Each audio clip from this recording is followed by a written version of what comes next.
Assalamu alaykum do'stlar, yaxshimisizlar? Mening ismim Sayba.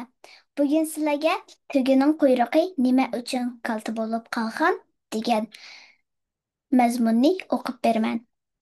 Tugunning quyrug'i nima uchun kalta bo'lib qolgan?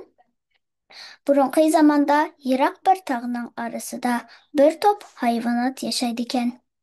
Kunlarning birida uchdim tut zilzila bo'lib, yerlar tirilib, tog'lar bir-biriga urilg'ili turibdi. Bu ahvoldan qo'rqib ketgan hayvonlar bexatar keng dalaga chiqib chepishibdi. Ularning tez yuguroladigan chaqanlari omon-eson chiqibdi. Biroq tugunning quyrug'i uzun ham qalinpoy bo'lg'achqa, u hamma